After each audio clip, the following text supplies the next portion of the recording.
Slovenska padalska reprezentanca, ki jo sestavljajo člani Aerokluba Alpskega letalskega centra Lesce, Uroš Ban, Senad Salkič, Borut Erjavec in Matej Bečan, je pred dnevi na svetovnem padalskem prvenstvu v skokih na cilj v Chicagu osvojila zlato medaljo v ekipni tekmi. Cela sezona, če bi rekel, ni bila najboljša za mene, če gledam kot posameznik, vendar pa je bila krona vsega na koncu svetovno prvenstvo, kjer smo z ekipo zelo dobro odskakali, bom rekel, ne dobro, odlično, tudi rezultat je bil temu primeren.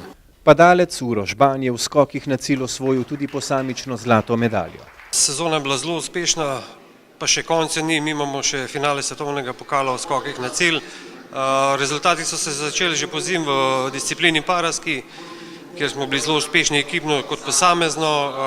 Tokom celega leta v seriji svetovnega pokala smo sicer nekoliko nihali, ampak kljub vsemu se zdaj še borimo za skupno zmago v seštevku ekip in v posamezni konkurenci ravno tako. K odličnem ekipnem uspehu slovenskih padalcev je pomembno prispeval trener Drago Bunčič.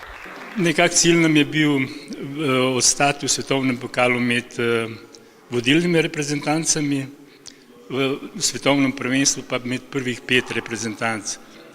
Glede na to, da smo celo poletje nekako skupaj z drugimi, smo vedeli, kje moramo in kako moramo potrenirati za konec, in nam je to tudi uspelo za svetovno prvenstvo.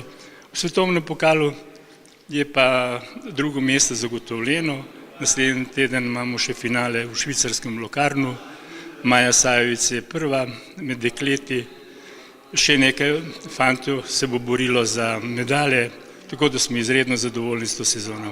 Domen Škofic je trenutno vodilni tekmovalec svetovnega pokala v težavnostnem plezanju. Na svetovnem prvenstvu v Parizu je z doseženim 4. mestom le za las grešil stopničke, zato pa je dosegel odlično 3. mesto v skupnem seštevku svetovnega pokala v kombinaciji različnih plezalnih disciplin za preteklo leto. Ta sezona je bila res vrhunska, spet sem naredil korak naprej, zmagal sem 3 tekme svetovnega pokala, kar si tudi sam nisem glih predstavljal, da mi bo že do zdaj ratal še 2 tekme pred koncem.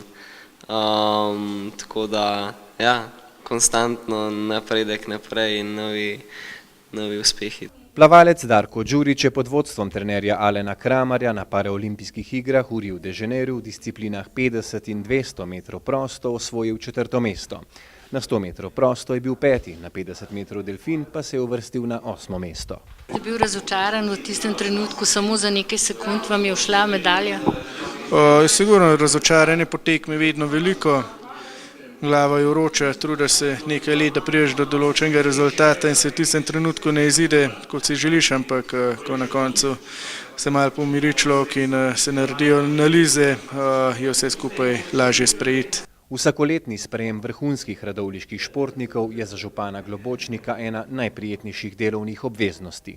Občina Radovljica je prepoznavna po športu daleč naokoli, ne samo v Sloveniji, in tudi v bodoče bomo zagotavljali sredstva, ki so namenjena za programe, ker mi je poleg tega vrhunskega športa zelo pomembno, da zagotovimo pogoje tudi za najmlajše in iz teh najmlajših potem pridejo vrhunski športniki, ki nas zastopajo in tako pozitivno promovirajo doma in po svetu.